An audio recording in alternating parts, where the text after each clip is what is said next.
This is Audiobook Warriors.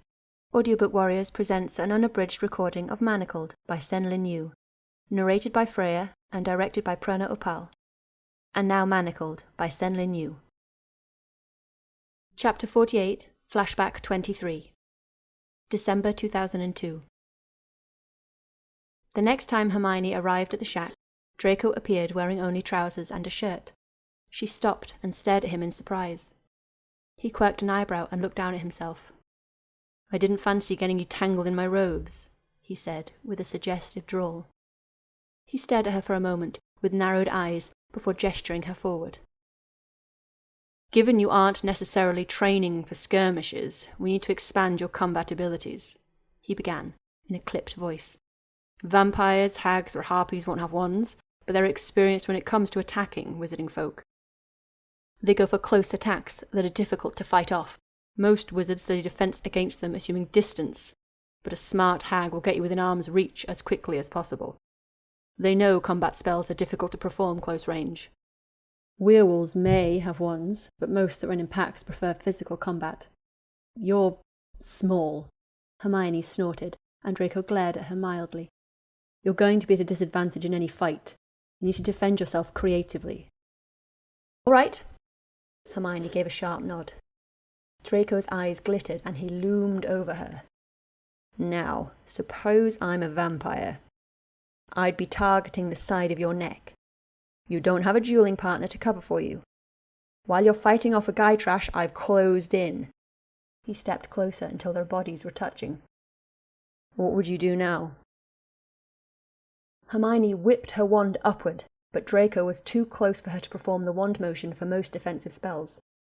Before she could back away and cast, his hand shot out and struck her wrist sharply. Her wand flew from her fingers and slid across the floor. She turned to dive after it, but Draco's hand closed around her wrist and he jerked her back. "Wandless 2, your move, Granger." He started leaning down towards her throat as though he intended to bite it. Her left hand shot up to shove him away, but his other hand closed around her left wrist. She tried to wrench her arms free, but his grip was relentless. "A word of advice," Draco said conversationally, as she continued to try and tear herself free. "Don't leave your wrists open. Once I have you by the wrist, I have a considerable advantage. This is a much easier hold for me to maintain than for you to escape from. The same goes for your feet. Be careful kicking above the knee. If you get grabbed by your ankle, you'll be on the ground in seconds. Stomping or kneeing is much better than kicking. Stomping utilizes your weight. Stomp hard and go for the feet, ankles, or the side of the knees. Disabling your opponent is the key. And knee to the groin works in everything. Wizards, vampires, werewolves, even hags hate it." Hermione tried to knee Draco, but he used his hold on her wrists to twist her away and easily sidestepped her leg. "See? Once your arms are trapped, your options are limited, and mine are nearly endless, depending on what I want to do to you next." His lecturing was getting annoying. Hermione stomped on his foot and kicked him in the shins. He hissed faintly. "Better, but if I were a vampire, you'd be drained by now. You clearly lack aptitude for fighting dirty." He released her abruptly, and Hermione tore herself away and faced him. He stared at her seriously. "Granger, if you are attacked, you will be outnumbered. Even if you aren't outnumbered, physically speaking, you will never be as strong as most dark creatures naturally are. They will do whatever it takes to kill you. The fight will be stacked against you in every possible regard. Do anything you can to get away."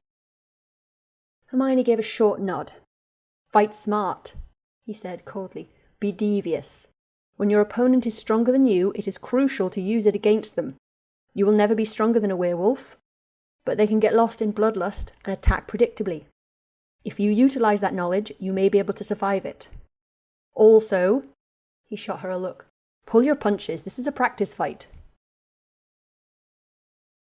He returned her wand to her and attacked her again. And again. And again. He was relentless.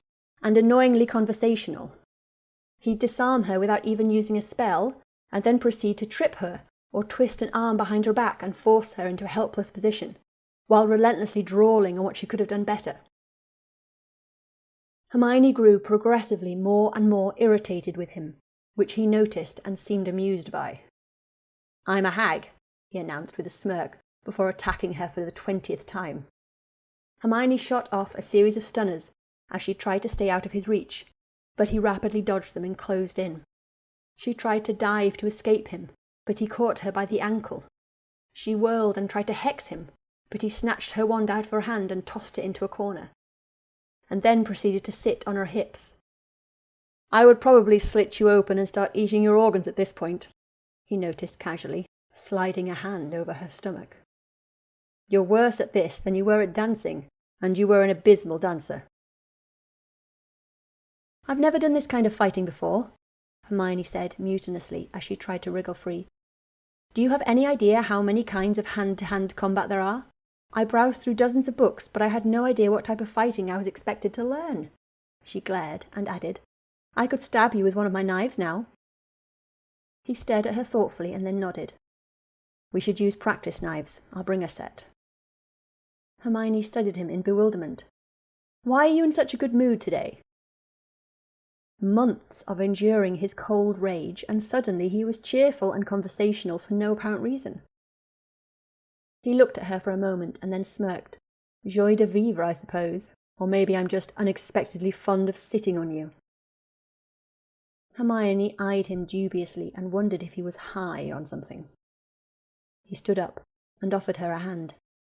She blinked in surprise and accepted it. Then she studied him.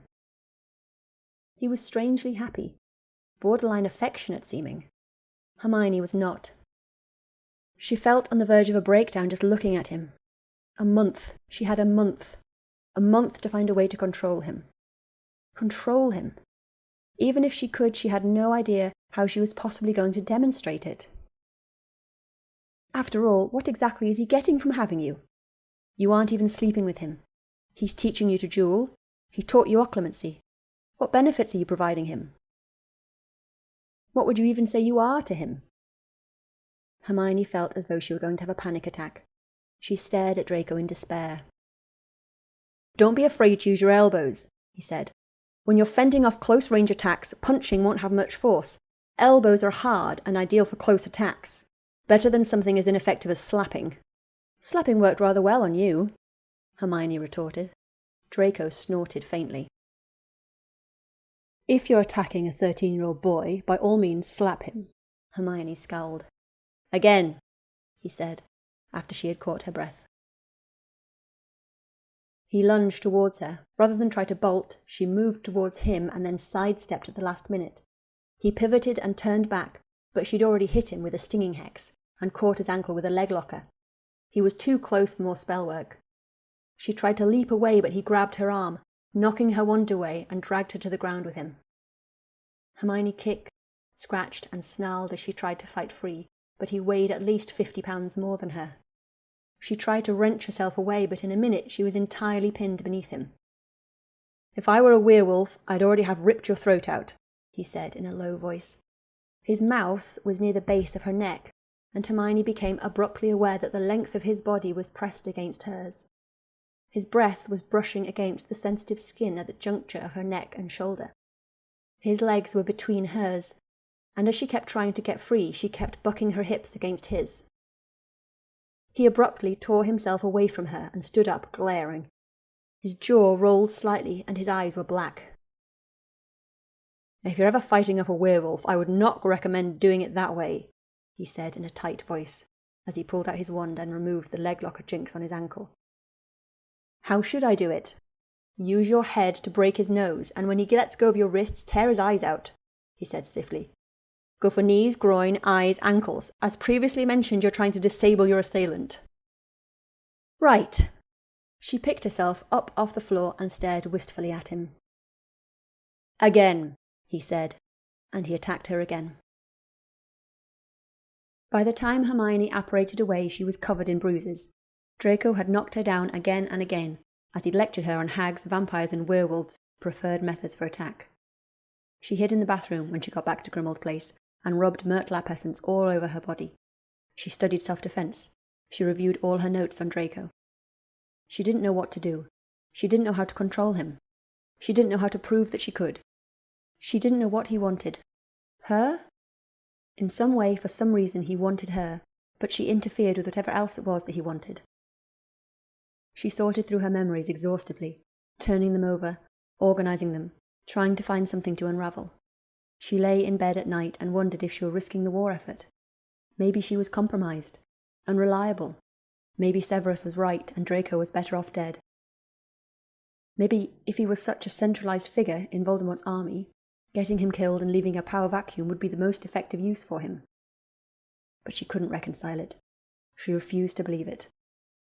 She curled into a tight ball and felt as though she might die from the sense of despair she felt. Each successive week when Draco trained her, she was distracted. She went through the motions, but she was uncommitted and Draco noticed. "Is there any point in my training you if you aren't even paying attention?" he asked, his expression irritated. Hermione's mouth twisted and the corner of her eyes ached. She looked away from him. "I just don't really see the point anymore." He stared at her for several seconds, looking faintly aghast. "I thought you didn't want to die," he finally said. "If I'm ambushed by a pack of werewolves, I doubt I'll survive it. If I do, I'll be in so many pieces I doubt it would even matter," she said quietly. He shifted back and stared at her as though he were reevaluating something. "What's wrong?" "I'm tired," she said, staring at the floor. "I'm tired of this war. I'm tired of trying to save people and watching them die anyway, or saving them and then watching them die later. I feel like Sisyphus, trapped in a cycle for eternity. I don't even know how to get out, and I don't know how to keep on going anymore either." Draco was quiet for a moment. "What happened to doing everything for Potter and Weasley?" His tone was tinged with disdain. "The price keeps getting steeper, and I don't know if I can keep paying it." His expression tightened. "I suppose even martyrs have limits." Hermione gave a listless smile. "Or bad days, at least." She looked up at Draco, studying his reserved, mask-like expression and the intent way he watched her. Give in, she urged him. She could see it in his eyes, he was so close. But he refused to cross the line, to concede it. Whenever she tried to beckon him across it, his malice surfaced. He was cruelest when he was vulnerable. Perhaps if Hermione were more dogged, she could find a way to push through the pain, but he seemed to always know where to cut to hurt her most. Whatever was holding him back, she didn't know how to sever it. Her hand twitched, and she almost reached for him before pulling back. She drew a deep breath and forced herself to squash her despair and focus on the situation at hand. "Right, I'm done moping," she said, straightening. She grabbed her wand up off the floor and got into position. He stared at her thoughtfully for a moment before suddenly lunging towards her. She sidestepped and shoved him past her, but he caught himself and spun back. His hand caught her wrist and forced her to drop her wand. She shoved her elbow into his ribs, wrenched herself free, and dove for her wand. She snatched her wand up as she jumped back to her feet and managed to hit him several times before he closed in again. He grabbed her by the arm and tore her wand out of her hand again. She attempted to hook her foot behind his ankle, but he swept back and dodged it as he twisted her arm behind her. She jerked it loose with a quick lunge and felt a flash of triumph before realising he'd let her go. Using the force from her escape, he spun her, caught her ankle with his own foot, and slammed her into the ground. Hermione twisted, trying to wriggle free, but he had her wrists locked in his hands. Hissing slightly with frustration, she stilled while he knelt over her. "You're still trying to win by being quick rather than by being clever," he scolded. He released her wrists and stood. "Again." Hermione was getting tired, but she still managed to last longer. She knocked him down twice, but she couldn't outlast him. As he tried to pin her down, she spun to the side using his momentum, and they rolled across the floor. He still ended up on top of her in the end. She nearly cursed with frustration. "Better," he said, panting. His face was less than an inch from hers, and he was staring down at her. His hands were wrapped around her wrists, over her head. She could feel his heartbeat. It was January 21st. Next week would be the last time, and she was due to hand her memories over to Kingsley. Draco, who worried about her more than anyone else did, who devoted time he couldn't possibly have to trying to train her and keep her alive, because he just wanted her to be alive. Since he'd told her she could say no, he'd never actually asked for anything from her. As he looked down at her, his expression was closed, but his eyes were intent, as though he were memorizing her. Then his expression flickered, a flash of familiar bitterness, and she knew. He was waiting for her to betray him. He knew that she would always choose the order first. That was the thing that had always held him back. He'd anticipated it since the very beginning, before the possibility had occurred to her, and he'd trained her anyway. She couldn't understand it. What was the point to any of it if he expected to be killed by the order? By her? She stared at him. She didn't need a book to tell her what the expression on his face was. She could feel it. It was a heat in her abdomen, a catching sensation in her chest, and a thrum in her veins. The intensity with which he studied her, his fingers wrapped around her wrists and his thumbs slid subconsciously along her inner arm as he looked down at her. He drew closer. She held her breath. Then his expression hardened. He pulled his hands away and started to get up. Hermione's hand shot out. She grabbed hold of his shirt, dragged him back, and pressed her lips against his. It was not a slow, sweet kiss. It was not a kiss caused by alcohol or insecurity. It was born from rage, despair, and desire so hot it threatened to burn her into oblivion. It was possibly a kiss goodbye.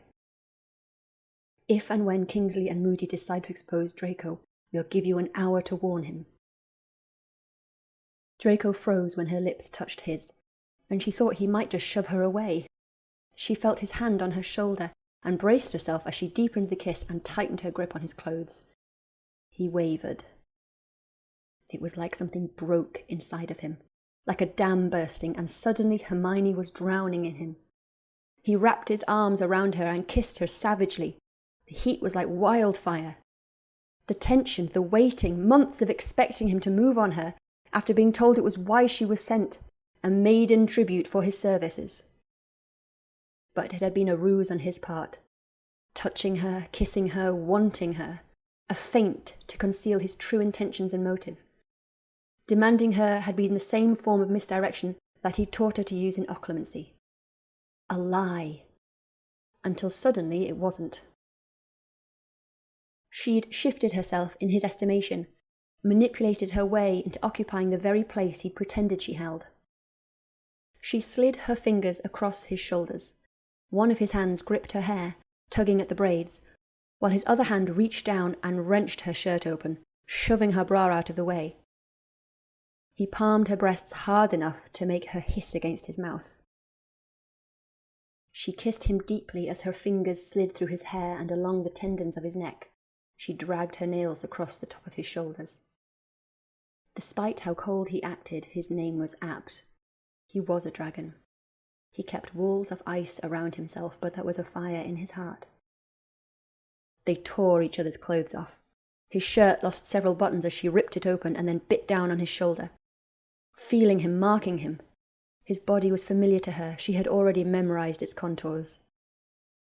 He dragged his hands up her body, along the curves he'd laughed at and dismissed as scrawny. He kissed across her breasts and tangled his fingers in her braids, pulling her hair until she whimpered and tilted her head back.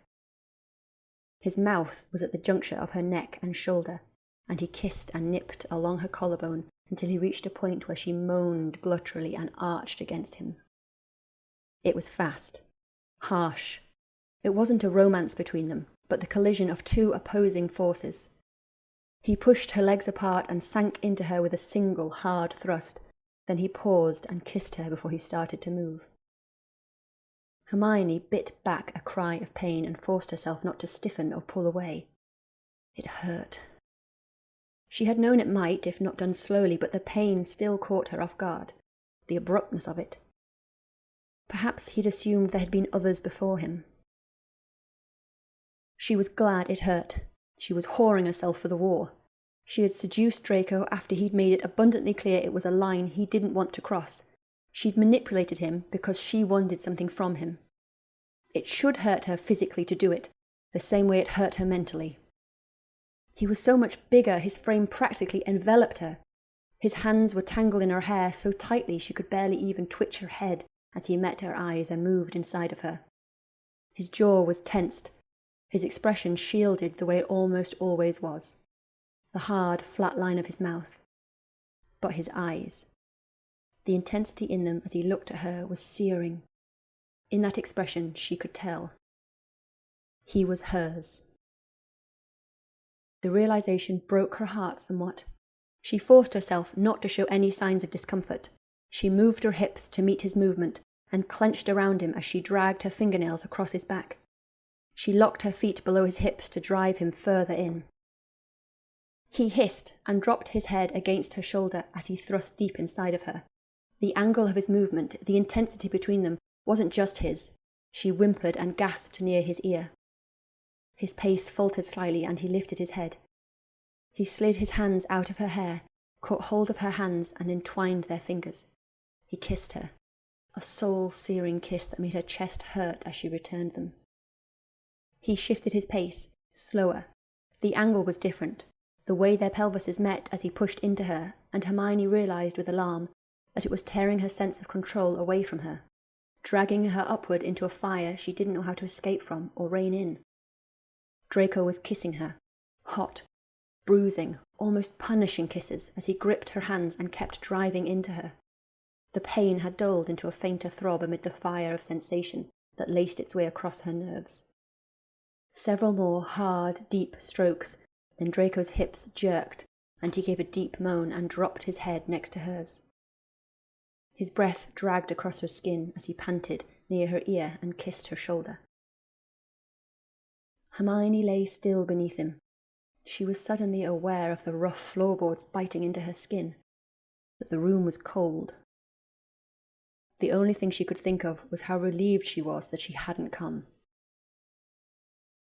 Draco stayed pressed against her and still inside of her for several seconds, and then he abruptly tensed and pulled away. His expression was drawn, and he didn't even look at her as he snatched his clothing off the floor. He pulled his pants and trousers on. Hermione slowly sat up, watching him carefully.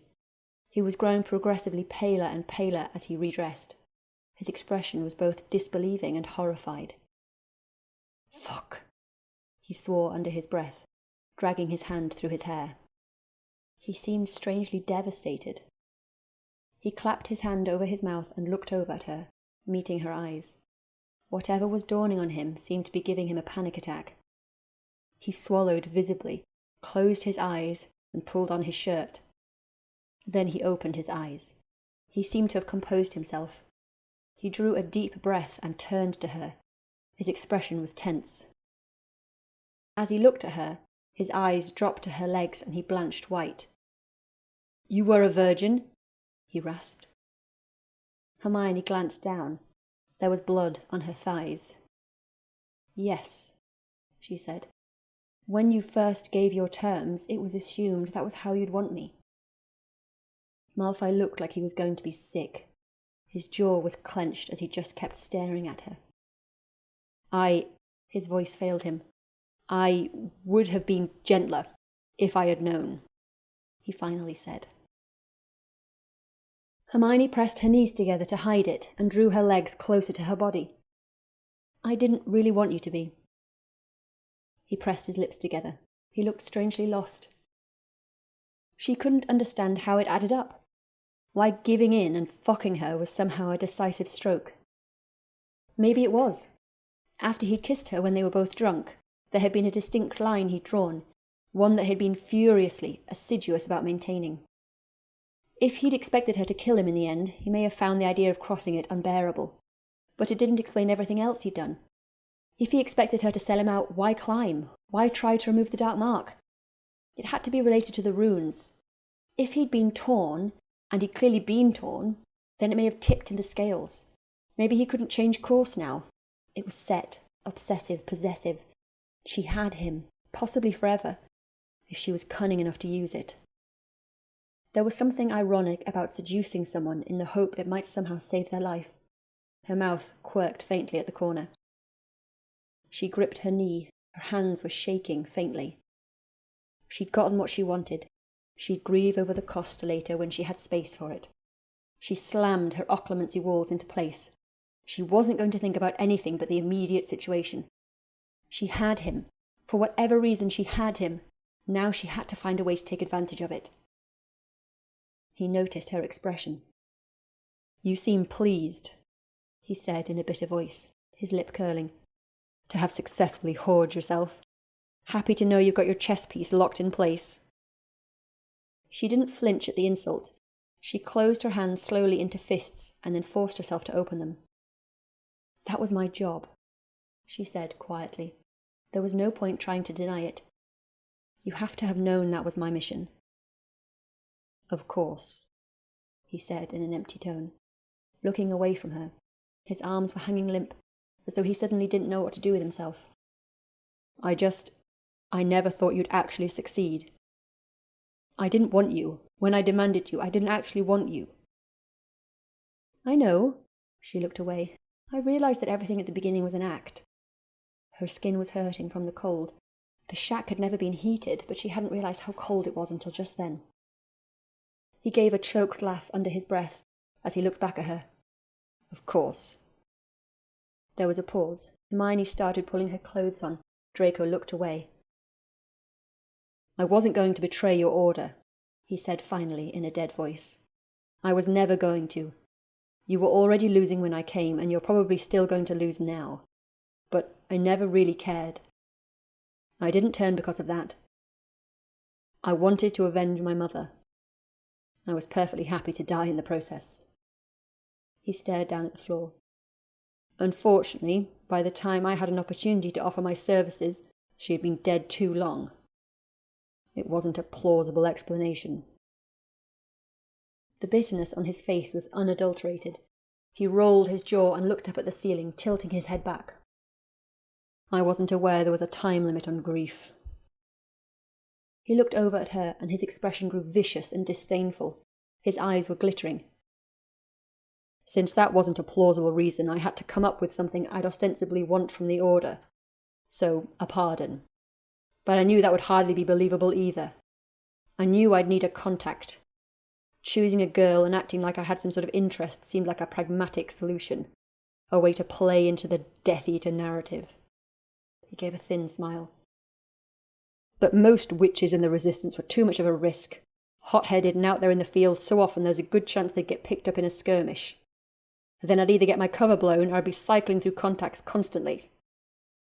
He swallowed and his mouth twisted. "Then I remembered you. I thought for years that you died, but Snape reported that you were the Order's healer. When you occurred to me, I thought I'd found the perfect solution. You were kept in safe houses. There wouldn't be much risk of you being picked up or killed. And you were pragmatic enough that you'd go along with it if you thought you were saving your friends. It seemed like the perfect solution. When I said my terms, with you and a pardon, they immediately bought it. Apparently the now and after the war line was absurd enough that you all found it believable." He sneered. "As if I would ever betray the Dark Lord for a chance to own you," he said, rolling his eyes. "I knew they'd send you with instructions to try and make me fall for you, to assure my services and ensure I wouldn't tire of you or change my mind.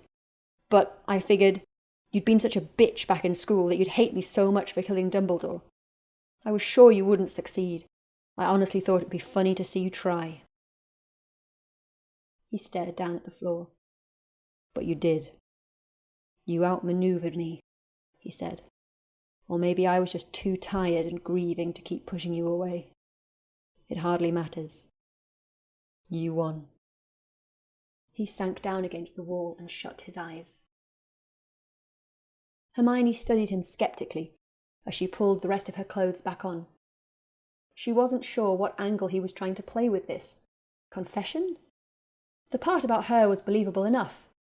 It fit with everything she'd noted about him. But she was doubtful of his claim that his mother was his true impetus. She considered the possibility countless of times and dismissed it. "Really? You switched sides because your mother died?" She snorted loudly with disbelief as she stood up. "Her death was hardly your master's fault, and what? Before that you just ascended his ranks by accident? Didn't really notice for 5 years, and then, oh golly, what? The anniversary of her death passed, and you got so melancholy You couldn't help but reach out to us." She was baiting him. She was sure it would piss him off. Maybe if she goaded him enough, he'd actually tell the truth for once. His eyes snapped open and he grew pale with rage. "Fuck you, Granger." Hermione twitched faintly. The skin on her back and shoulders felt scratched raw in places, and her lower abdomen ached faintly. She could feel his semen pooling in the fabric of her knickers, and there was a stinging sensation between her legs. She swallowed, and forced herself to ignore it. "You are a Death Eater," she said coolly, crossing her arms as she stared down at him. "Do you expect me to forget what you've done? To imagine you became so high-ranking because of that delightful personality of yours? You killed Dumbledore. You've murdered my friends. You torture people to death. And what? You think invoking your mother changes that? It's not a matter of having an expiration date on grief. If you expect us to believe you blame it on your master, perhaps you shouldn't have spent an extra year supporting him before deciding to come round to our side. After you started this war, after you chose to become a Death Eater." He stared at her, his face twisted with fury as he reached down and ripped open the sleeve covering his left arm, exposing the stark black tattoo there. "Do you even know why I have this?" he asked, his teeth flashing as he sneered at her. "Did you ever stop to think why?" He stood up and stalked across the room towards her. "After you and your friends had my father thrown into Azkaban, the Dark Lord went to my house." Hermione's eyes widened as he continued. "I wasn't even home from school yet. When I got there, he was waiting for me. He had my mother in a cage in our drawing room. He'd been torturing her for nearly 2 weeks. His breathing was ragged and uneven. "Do you think it's a choice when the Dark Lord tells you to take his mark? You sold yourself to save the people you care about. Well, so did I. Did you expect me to fail intentionally as a Death Eater when I wasn't even the one who would suffer for it? Killing Dumbledore and climbing the ranks was the only way I could get her out." Hermione felt herself grow pale. "I didn't know." His jaw was trembling as he glared down at her. "After she died, I was being watched. The Dark Lord isn't a fool. He knew I'd waver after losing her. I had to re-earn his trust before I could risk doing anything. I'm not one of your friends. If I wanted my betrayal to matter, he couldn't anticipate it. If I'd reached out to the Order the next weekend, do you really think there would have been any question about who the spy was? It took time getting close to him to know anything important." He turned away and his voice grew thick and hoarse. She never recovered. The tremors, they never stop, not after that much Cruciatus. I don't even know what else he did to her before I got there." His voice broke. He shoved his hair away from his face and seemed to be struggling to breathe. "The whole summer I couldn't do anything but tell her I was sorry." Draco turned and leaned against a wall, as though he were about to fall. "He kept her in that cage for months. She was still in it when I returned to school. After I killed Dumbledore, he let her out, but then he stayed and lived in the manor with us. She could barely handle it. She'd fall apart at any sound and just cower on the floor, panicking." He was breathing so rapidly his hands were shaking, and he kept talking, the words just pouring from him. "My mother, she was never very strong. She nearly died when she was pregnant with me, and she never recovered from it. She was always fragile after that. My father said we had to take care of her. He made me swear again and again growing up that I'd always take care of her. When the Dark Lord finally left the manor, I tried to get her away, somewhere he couldn't find her or hurt her again, but she wouldn't go. She wouldn't go anywhere without me." He pressed the heels of his hands against his eyes. "I was trying to take care of her. I was trying to keep her safe. I was trying to figure out a way to run, and then she was burned to death in Lestrange Manor." His voice broke away and he slid down the wall, shuddering. Hermione felt something in her heart twist. He'd always been fiercely protective of his mother, even in school. When anyone insulted his father, he might get angry, but the faintest insinuation against his mother made him vicious. The shocking transformation from school bully into a murderer capable of killing Albus Dumbledore suddenly made sense. Voldemort had dropped him into a crucible with the only option of emerging, a weapon or losing the only person he cared about. A person he felt intensely responsible for. Caring for Narcissa Malfoy had forged his deadlines, that cold ability to calculate and push the limits. "I'm sorry, Draco," she said, feeling faint with shock. "I don't want your false sympathy, Granger," he snarled, but his voice was shaking. He had probably never told anyone what happened. Severus hadn't known. His friends couldn't have known. He'd been carrying it for years, trying to make amends as best he could. Then Hermione had come along and slowly and unrelentingly manipulated him into caring for someone else. Into caring for her. No wonder he had been devastated to realize it. "I'm not lying," she said. "I am sorry. I am truly sorry for what happened to her, and I'm sorry I did this to you." She drew closer to him. He looked so alone. She placed a tentative hand on his arm, half expecting him to fling her across the room in rage, but after a moment's hesitation he dropped his head down into her shoulder. She pulled him into her arms. He stiffened for a moment and then gripped her shoulders and sobbed. She'd never expected to see him cry. I can't, he kept repeating the words as he shook. Hermione didn't know what to do. She stroked her fingers through his hair and along the back of his neck as he kept repeating the words over and over again. I can't do this again, he gasped. I can't care for someone else again. I can't take it. Hermione rested a hand on his cheek and felt his tears slide across her skin and down her wrist. I'm so sorry, Draco. She said the words again and again. She was apologizing for everything. For the first time, Draco Malfoy was fully human to her. She'd slipped through his walls and peeled away his defensive layers of malice and cruelty until she reached the centre of him, and there she found he carried a broken heart. She could use that. Not me, not Hermione, you. Make sure you subscribe to this channel and tap that bell. Thank you very much.